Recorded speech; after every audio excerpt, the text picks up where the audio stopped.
Olá pessoal, sejam bem-vindos a mais um vídeo do canal Eletrolab. Hoje vamos apresentar o mais novo testador de componentes da Finice, que é o TC4. Obviamente uma evolução do TC3. Esses equipamentos têm evoluído bastante aí nos últimos tempos e esse aqui sofreu algumas melhorias importantes, mais para virar um modelo multifuncional do que apenas um simples testador, ou seja, cada vez agregando mais recursos nesses tipos de equipamento de baixo custo. Então a gente vai dar uma analisada nele e ver se realmente vale a pena, né? Bom, Finice sempre aí com um bom acabamento, um manualzinho de instruções. O manual tem em inglês, chinês apenas, ok? Embora eu vi na especificação originalmente o equipamento tem como colocar em português e outras línguas também. Como sempre, com bastante tabelas e imagens, que é bastante intuitivo também. E a gente vai ver, obviamente, como ele funciona. Tá aqui o equipamento, ele é um pouquinho maior do que o TC3, porém, continua sendo leve e portátil, digamos assim. Um belo acabamento, aqui com uma tinta metalizada, continua com o pé de apoio, a bateria é interna e recarregável. É uma bateria de 3,7 volts, 1500 mAh, ok? Aqui o nosso soquete do tipo ZIF e 3 conectorezinhos aqui para encaixar. O primeiro aqui da direita é um osciloscópio, ele tem obviamente função osciloscópio melhorada em relação ao outro. DDS é a saída do gerador de sinais, que ele também incorpora, e ainda tem um IN aqui para fazer algumas medidas de tensão e continuidade, ok? Então vamos ver o que tem aqui de acessórios, o que acompanha. Está tudo junto aqui nessa parte, né? Vamos dar uma olhadinha. Exato.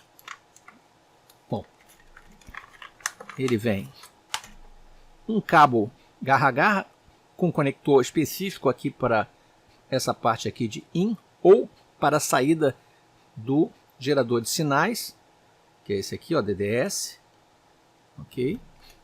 Vem um cabo de carregamento do tipo USB-C, os cabinhos já tradicionais aqui para você estender esse conector aqui para colocar um componente que não se encaixa aqui, por exemplo, um TO3, um componente muito grande de potência, você provavelmente não vai encaixar aqui, vai usar essas garrinhas. O adaptador para BNC, esse adaptador para BNC ele vai vir aqui, ó, no DSO, que é onde entra o sinal do osciloscópio. Encaixamos ele aqui para poder usar uma ponta convencional. Isso é muito bom porque você pode usar qualquer ponta convencional. Ele acompanha essa ponta aqui, que é uma 6600 para 100 MHz. É uma ponta mais do que suficiente, não, uma probe para o osciloscópio, mais do que suficiente para este osciloscópio agora, que com o upgrade passou a ser um osciloscópio de 10 MHz, bem interessante. E aqui a chave de calibração da probe e outros acessórios que acompanham a probe e a garrinha de terra da probe que vai aqui nessa parte, ok? Bem completo, aqui praticamente todos os acessórios necessários para a gente trabalhar com o equipamento. Então vamos lá, eu vou ligar o equipamento, a gente liga aqui com um toque, e ele já faz o boot. Muito bem, dando uma aproximada aqui, a gente tem aqui a função transistor, que é de medida de componentes. Pelo que eu vi pelas especificações dele, o medidor de componentes parece muito similar ao do TC3. Mas antes, pessoal, lembrando que a JLC PCB, que agora fornece as placas de circuito impresso profissionais aqui para o canal, está com promoções incríveis. Eu dei uma checada aqui, eles continuam com oferta de $2 para 5 peças até 4 camadas, $2 também 5 peças de 6 a 12 camadas e, incrível, cabos flexíveis também $2 por 5 peças. Nessa promoção você escolhe aqui cabo flex e o preço dela já está em reais, a página é totalmente em português, R$10,13 por 5 placas até 50 por 50. Placas de cabos flexíveis, que normalmente são bem mais caras, obviamente com um custo de frete, a gente mesmo assim tem um custo total bem interessante aqui usando os serviços da JLC PCB. Vou deixar o link aqui embaixo para quem tiver interesse de conferir, entre outros serviços que eles já também oferecem. Ok, pessoal? Voltando para o nosso vídeo. Outra função, indo aqui para o lado, função osciloscópio, depois função de gerador de sinais, Toolbox, que é onde eu tenho algumas funções adicionais dele, Settings, que é para você ajustar os parâmetros básicos do instrumento e depois volta para componentes. A gente pode voltar aqui em Sets primeiro para a gente dar uma olhadinha e verifica o seguinte. Linguagem, aqui tem diversas linguagens e a gente vai colocar, a gente dá OK para entrar em linguagens e depois desce a setinha aqui, vamos colocar português. Ok, todos os menus agora estão em português. Voltamos sempre aqui, ó. Quiser voltar para o menu, com um pequeno toque aqui, um toque curto no botão de ligar, ele volta para o menu principal. Vamos de novo lá em Settings para ver o que mais tem. Aqui a gente tem configuração da linguagem, já fiz, depois configuração do volume, o brilho da tela, inicialização automática, aqui se você quer que ele inicie no menu principal ou já no teste de componentes, ou já no osciloscópio, ou já no gerador de sinais. É só a gente trocar aqui e a gente informa isso. Depois, desligamento automático está desligado, mas você pode querer que ele desligue automaticamente em 15, 30 minutos ou 1 hora. Aqui, compartilhamento USB ligado, a gente pode compartilhar algumas imagens dele aqui com o computador e a gente coloca via USB.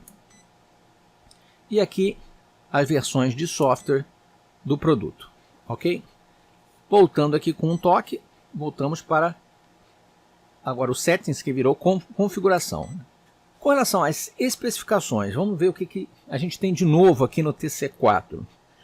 No osciloscópio mudou muita coisa, a largura de banda passou a ser 10 MHz, ou seja, ele já começou a ficar com uma banda bastante interessante para um primeiro osciloscópio, um osciloscópio básico, obviamente com poucos recursos, mas ele começa a ter bandas mais interessantes que os modelos anteriores, que tinham bandas aí de 1 MHz ou menos, os primeiros modelos aí de 500 kHz, por exemplo. E agora já estamos com a banda de 10 MHz. Taxa de amostragem ainda um pouco baixa, 48 megasamples por segundo, mas também superior ao anterior. Impedância de entrada padrão, 1 megaohm. Modo de acoplamento do osciloscópio AC/DC, ok. Faixa de tensão até 400 volts, utilizando a sonda em 10x, ou seja, eu consigo trabalhar tranquilamente com rede elétrica, com segurança.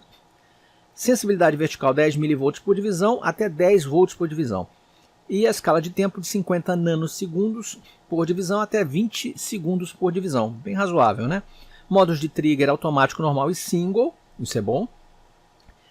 Tem congelamento de forma de onda na função Hold. Tá? Esse osciloscópio. Gerador de sinais, são 13 formas de onda. Faixa de frequência bem enxutinha, até 50 kHz, mas dá para fazer bastante teste aí com essas frequências. A amplitude de saída até 3 volts pico a pico. E pode-se ajustar a frequência, amplitude e duty cycle, ok? Razoável, um gerador de sinais acoplado aqui.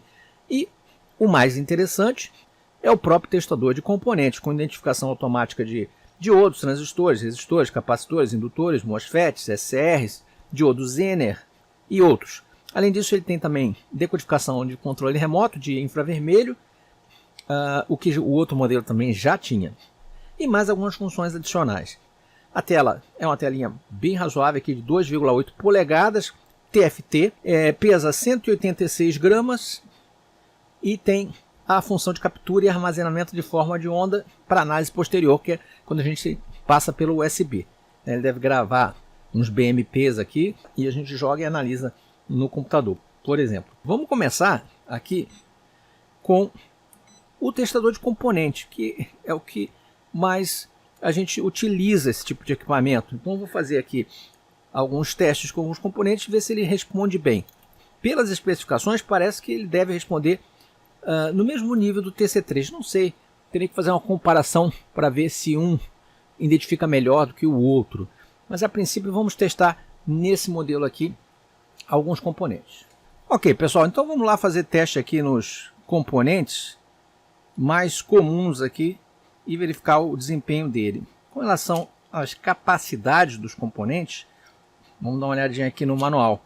Transistores, diodos, ok, Zener, ok, um Zener de 0,01 a 4,5 volts. Isso aqui na região 1, 2, 3. Precisa ver se ele tem condições de medir nas outras opções um diodo mais alto. Transistores JFET, IGBT, MOSFET. IGBT, só os de baixíssima potência. É difícil esse tipo de equipamento detectar bem um IGBT. Mas ok. SCR, TRIAC, capacitor de 25 picofarads até 100.000 microfarads. Ok.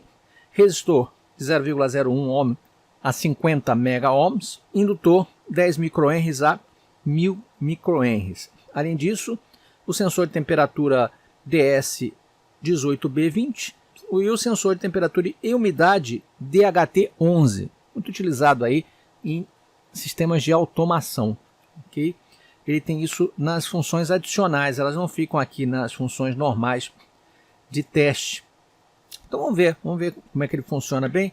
Está aqui já na opção, eu vou dar aqui um OK, ele entra e eu vou começar aqui com resistor. É um resistor de 10 ohms, resistor de baixo valor para a gente ver. A gente pressiona alto e verifica. OK, mediu 10,2 ohms, ok, medida dentro da expectativa. Vamos medir capacitores, começar com um eletrolítico, 47 microfarads. A gente pode botar aqui em qualquer posição, tá? Só respeitando de alternar, botar 1 com 2, ou 2 com 3, ou 1 com 3, só não pode repetir. Alto. Eletrolítico, ele demora um pouco mais porque tem que carregar, né? Mediu 44,1 microfarads, uma veloz de 0,6% e uma ESR de 0,83 ohms. A princípio, dentro do esperado também. Um outro eletrolítico, lembrando pessoal que embora ele tenha proteção, é bom sempre zerar aqui, descarregar os eletrolíticos antes de usar, tá? Principalmente se você não tiver certeza que ele está descarregado. Vamos um de 10 microfarads por 100 volts. Ele deve medir um pouco mais rápido, 10 microfarads aqui, vamos ver lá. 10 microfarads, alto.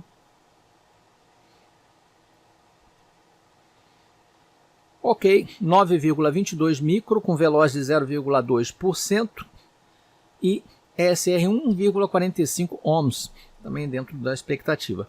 O capacitor menor agora de 22 nanofarads, alto, ok, 22,2 nanofarads. Valores muito baixos aí, menores do que 1 microfarad, ou um pouco menos do que isso, ele passa a não dar mais informações aqui de ESR, não se justificam tanto em capacitores de baixa capacitância. Então ele mede aqui a 22,2, esse daqui é de 22, mediu bem.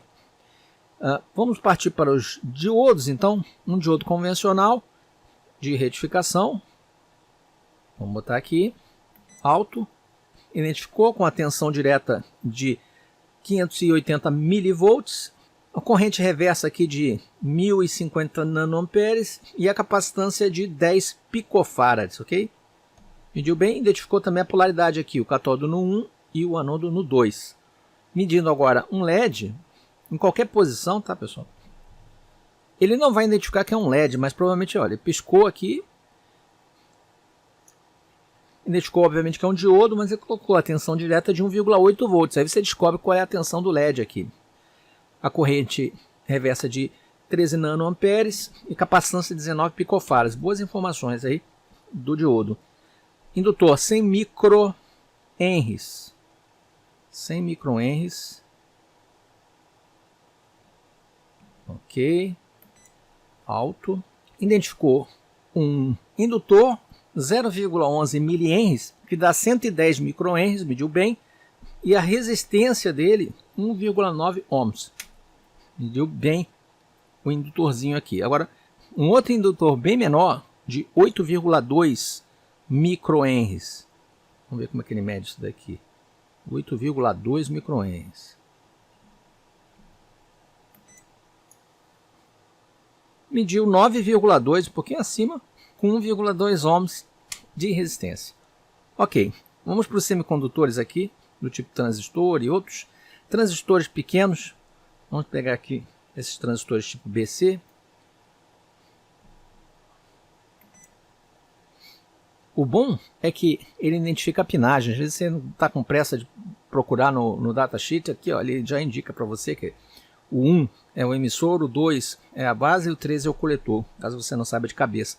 HFE 290, corrente reversa de 1,6 mA e tensão de VBE 632 mV, ok? Realmente esse daqui é um BC546, ok? Está dentro do esperado para esse tipo de componente também. Agora vamos para um BC548, deve dar algo similar.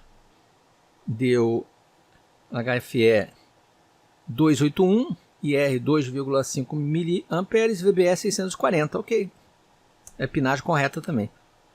Vamos a um PNP. Muitas vezes a gente tem algumas versões problemas com medidas de PNP, principalmente na identificação de pinagem, né? Um BC556. Vamos dar uma olhada aqui, se ele identifica corretamente a pinagem. Identificou, 556, pino 1 emissor, pino 2 base, pino 3 coletor, HFE 150 e VBE 618 mV. Deixa eu inverter ele aqui de posição. Vamos ver se tem algum tipo de bug aqui. Inverti a posição que eu coloquei. Ele botou 1 no emissor aqui. Invertendo, está correto. O emissor passou a ser o 3, o coletor o 1 e a base o 2. Identificou correto um PNP, ok? Agora vamos ver uns transistores de maior potência. Tá? Eu vou botar em qualquer posição. 1, 2 e 3, qualquer posição, porque ele vai identificar para mim. É um bipolar ainda de potência. Depois a gente testa um MOSFET, né? E vamos para o alto. Tá lá. Identificou. Aliás, é um tipo 36, né? Tipo 36C, que é PNP também. Pino 1 no emissor, 2 é o coletor, 3 é a base, HFE 150, VBE 547. Ok. Leu bem aqui o tipo 36. Vamos para esse IRF 250N, que é um MOSFET de potência. E ver se ele identifica. Alto. Ok. MOSFET tipo N. VT 3.6 volts. Capacitância de gate 2.628 picofarads. RDS 0,4 ohms. Tensão direta de 559 mV. Ok. Identificou com bons parâmetros. Tirando isso aqui, para testar uns MOSFETs menores. Vamos ver esse aqui. Ok. Outro MOSFET tipo N. Tá? Com RDS de 0,5 ohms. E a capacitância de gate de 1488 picofarads. Muito bem, com a pinagem aqui, ó, gate, source e dreno. Perfeito. Esse aqui é um diodo duplo, ele estava junto aqui com o MOSFET, mas não é MOSFET. Vamos ver se ele identifica esse diodo duplo aqui. Ok, tá lá, ó, dois diodos desenhadinhos, de 1 para 2, de 2 para 3, com tensão direta de 501 mV no primeiro diodo e 501 mV no segundo diodo. Diodo duplo. Ok, vamos partir aqui para os tiristores. Vou botar um SCR aqui. Esse é um SCR, é um MCR 106. Identificou MCR, anodo, catodo, gate e tensão direta de 710 mV.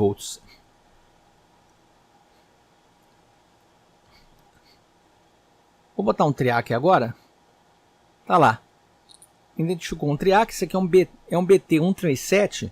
Identificou o terminal 1, terminal 2 e gate e a tensão direta. Muito bem. Agora, tem um triac que o TC3 já não identificava, que é o BT136. Eu vou botar aqui o BT136 e vamos ver se esse aqui identifica. O 137 ele identificou. Não identificou. Esse triac ele tá bom. Tá dando um resistor aqui. Ou, não sei. Para mim ele não consegue identificar.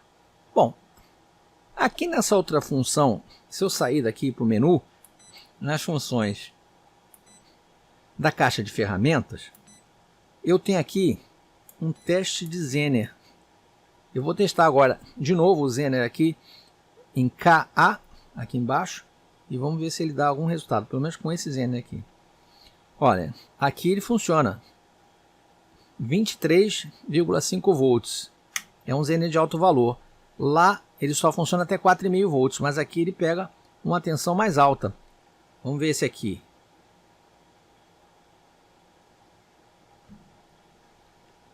R$ 7,26 volts, ok. Aqui ele mede os menores.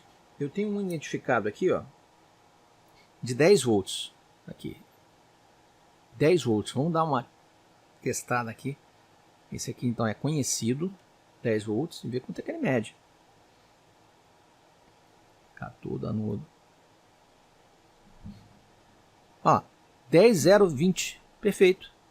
Então é o seguinte, você querendo medir diodo Zener acima de 4,5 volts, não adianta medir aqui.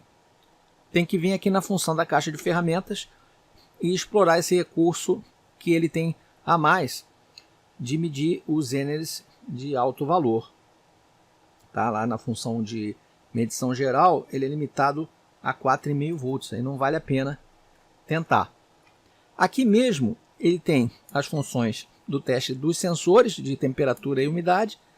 Eu não tenho nenhum aqui para testar, mas a gente insere aqui, ele faz o teste. E a decodificação de infravermelho. E são as demais funções. E depois ele tem aqui uma função de calibração também. Ok? Tudo aqui na caixa de ferramentas. Voltando, um toque. A gente vai agora para a função de gerador de sinais. O gerador de sinal dele, como eu comentei, ele tem limitação porque vai só até 50 kHz. Mas tem bastante opções aqui, tipo formas de onda senoidal, a gente troca aqui na setinha quadrada, linha de serra, meia onda, onda completa, degrau, onda reversa, índice acima, decrescente, corrente contínua, multi-áudio, pulso de sync, ondas de Lorentz, ondas, e aí volta para senoidal. Muito bem. Clicando OK na frequência, a gente dá um OK aqui e pode correr aqui e alterar a frequência. Está em 1 kHz. Depois, dando OK, a gente com a setinha vai para Duty Cycle e depois para amplitude. Vamos dar uma olhada como é que esses sinais aparecem no osciloscópio. Bom, como a frequência é até 50 kHz, eu botei o TC3 aqui do lado para a gente ver o sinal dele, tá? Não precisa do osciloscópio maior para ver. Então, estou na frequência aqui onda quadrada, 1 kHz. Eu vou ligar agora aqui nessa saída dele, ó. Saída que é a do meio, e já apareceu aqui, ó, onda quadrada. Para ficar mais parecido com essa aqui, a gente precisa dar uma ajustada aqui na forma de onda, para ficar bem mais parecido. E a gente pode também abaixar aqui o sinal para ele ficar mais visível. Tá lá, ok? 1 kHz, medindo bem, aqui 1 kHz, frequência, e a amplitude de 3 volts, que é o que está marcando aqui. Para mudar a forma de onda, a gente pode ir direto aqui, ó, e mudar. Triangular, lá do lado, meia onda, onda completa, degrau e assim por diante. Olha, tá lá as formas de onda aparecendo ali no outro. Onda DC, multi-áudio, sync. Ali precisa ajustar o trigger, né? Aqui, agora ficou. E voltando aqui a senoide. Vamos alterar essa frequência. A gente vem dar um OK aqui, frequência, dá OK novamente. Vamos subir aqui, ó. Vou botar 10 kHz. A gente dá um OK aqui, se autoajusta. Tá lá, sinal de 10 kHz, medindo 10 kHz, 3 volts, mantendo. OK? Vamos a 50 kHz, que é o limite. Dou um alto. Aí, 50 kHz. Ok. É simples, mas tem recursos aqui de formas de ondas diferentes. E você pode ajustar a frequência, o Duty Cycle e a amplitude dentro dos limites dele. 50 kHz com 3 volts, você pode fazer uma série de testes. Até 50 kHz funciona bem para uma série de aplicações. Muito bem. Vamos agora para a função mais esperada aqui, que é aquela que sofreu maior modificação em relação ao TC3, que é a função de osciloscópio. A gente volta aqui para o menu principal e aqui a gente vem com a seta até o osciloscópio e dá OK. Função osciloscópio agora até 10 MHz. Então a gente pode até desconectar aqui. Muito bem, então vamos gerar aqui um 1 kHz nele só para a gente testar. Um sinal bem limpo e estável, ok? A gente pode dar um alto aqui para ele enquadrar melhor o sinal. Tá lá 1 kHz, 4 volts, que é o que eu estou injetando nele aqui pico a pico, tá? Vamos agora subir isso rapidamente. Eu vou passar direto para 1 MHz e vou dar um alto aqui. Ok. Manteve os 4 volts. 1 MHz, medindo bem. Vamos passar para 5 MHz. Daqui a pouco a gente troca a ponta para 10x. Nas frequências mais altas é recomendável você jogar a ponta em 10x. 5 MHz alto. Ok. Mediu 5 MHz. VPP baixou um pouco para 3.6 volts, na metade. Deixa eu trocar aqui já para 10x e vamos dar um alto aqui. Depois a gente pode trocar aqui também nas configurações, tá? Ok. Mediu a mesma coisa aqui. Em Mode, segura Mode aqui. Segurando Mode, configuração AC ou DC. Vou ter DC. Probe 10x. Mode está automático. Edge de subida. Tá? E parâmetros. Você pode dizer quais parâmetros você quer. Tá? Frequência do cycle e VPP. Mas você tem tensão média, tem período, tensão RMS. Você pode colocar esses parâmetros ali também para ver. Ok? Aqui é a persistência. Você pode botar uma persistência de 500 milissegundos, 1 segundo ou infinito. É um recurso interessante. E aqui na imagem é para você salvar as imagens salvas que você selecionou. Isso aqui apertando 2 vezes o Mode, tá? Segurando o Mode mais uma vez você volta para o normal. Está medindo 3,47, teve uma queda aí na metade da banda, tá? Vamos agora subir para 8 MHz. Ok, 3 volts, um pouco de oscilação na frequência de 8 MHz. Ok, vamos para 10 MHz, que é o limite dele. 10 MHz medido a frequência 10.000, tensão caiu para 2,88. É aceitável, viu, para esse tipo de equipamento. Vamos testar uma frequência mais baixa, 50 kHz, e botar uma onda quadrada. E vamos dar um alto. Mediu bem. Onda quadrada 50 kHz, medindo 50 kHz. Vou de novo aumentar aqui para 100 kHz. 100 kHz. Alto. Aqui a gente pode voltar para probe em 1x. A gente pode voltar aqui para probe em 1x se você preferir. Medindo bem também. Onda quadrada aqui a gente pode trocar e verificar. Então os recursos do osciloscópio melhoraram bastante em relação ao TC3. A gente lembra que o TC3 ele tinha um osciloscópio de 1 MHz, salvo engano, né? A função osciloscópio dele aqui, ó.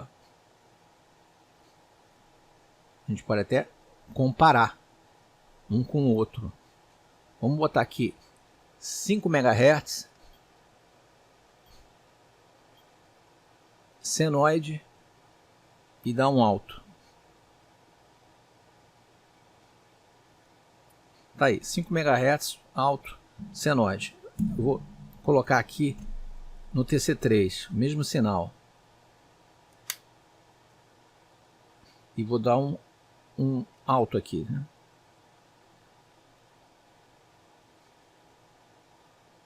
Ele não consegue medir, ó. A gente já extrapolou a capacidade dele. Vamos botar 1 MHz. Ele foi, vamos dar um alto. Mediu com muita dificuldade o sinal de 1 MHz, oscilando na frequência e uma forma de onda bem ruidosa. 1 MHz, vou passar para cá para a gente realmente notar que houve uma grande melhoria. Aqui, ó, a mesma forma de onda. Vou dar um alto aqui para ele enquadrar melhor. Amplitude correta e sinal bem firme em relação ao outro modelo. Foi uma melhoria considerável para um modelo multifunção como é esse.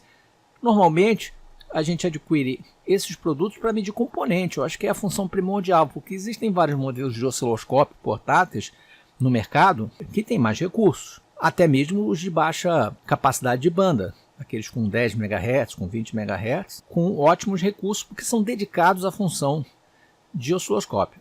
Um multifuncional desse, o osciloscópio é sempre uma funcionalidade que o equipamento traz a mais. Só que com essa melhoria, ele passa a ser um instrumento muito mais útil, já que ele consegue atender a sinais de frequência mais elevada, o que é uma grande vantagem. Então, eu diria que esses equipamentos estão ficando cada vez mais funcionais, agregando o coração dele, que é o teste de componentes, né? Esse é o coração. Esse equipamento é construído com esse foco. Adicionalmente, ele traz esses recursos especiais de osciloscópio e gerador de funções com baixo recurso. Pode ser que no futuro o gerador de sinais aqui seja implementado com mais recursos, com mais capacidade de frequência, né, que seja acima de 50 kHz, e o próprio osciloscópio também possa ganhar maiores funcionalidades, com bandas maiores, taxas de amostragem maiores e até mesmo alguns recursos aqui como cursores e outros itens que são válidos, né? Então, se você está procurando um medidor de componentes que inclua alguns recursos que você não tem disponível ou que você precise ele de forma portátil como esse aqui, vale a pena pensar no modelo TC4, que é um modelo realmente superior ao TC3. O TC3 é muito bonzinho, ele é bem pequenininho, tá? Eu não vi grandes diferenças na parte de medida de componentes para o TC4, mas o TC4, como eu comentei, vem com esses recursos a mais.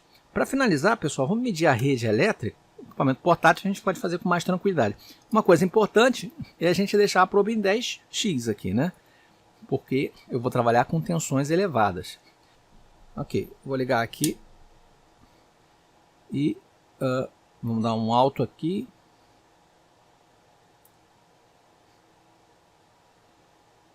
Tá lá. Aqui o senoide da rede, ele está medindo 372 volts pico a pico.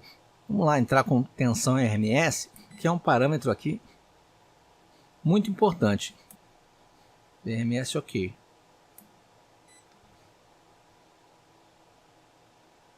Tá lá, é VRMS, ó, 128 volts. Estou no variac aqui, eu vou diminuir um pouquinho. Ó. 126 volts, tensão pico a pico 356 volts. E tá lá o sinal, que a gente pode inclusive também, já demos um alto aqui, né? Mexer aqui nas escalas. Aqui a gente também pode tá em 100 volts por divisão, né? E aqui para a gente ver um sinal, uma senoidezinha melhor. Tá lá. Diminuindo, ó, direto no variac, a gente vê a redução. Ok? Então, desligando, dá para medir perfeitamente com segurança a energia da tomada. A gente consegue ver, por exemplo, se tem ruídos e tudo mais. Ok, pessoal? Então esse daqui é o DSO TC4, novidade da Finis, é o último modelo deles, ideal aí para a gente usar em teste de bancada, teste de componentes, manutenção de dispositivos em geral e até mesmo em pequenos projetos onde você precise medir parâmetros aí com osciloscópio, injetar sinais e testar os componentes que você está utilizando aí para facilitar a vida, né? Agiliza bastante um equipamento desse aqui. O preço continua convidativo, ele é um pouco mais caro, obviamente, que os modelos anteriores e de aqueles modelos também super simples, que são apenas testadores de componentes, que não tem esses recursos adicionais. Vou deixar o link aqui embaixo para quem tiver interesse, ok? Bem tranquilo. Se vocês gostarem desse review, Clique no like, não deixe de se inscrever no canal, marcar o sininho de notificações e até o próximo vídeo. Um grande abraço.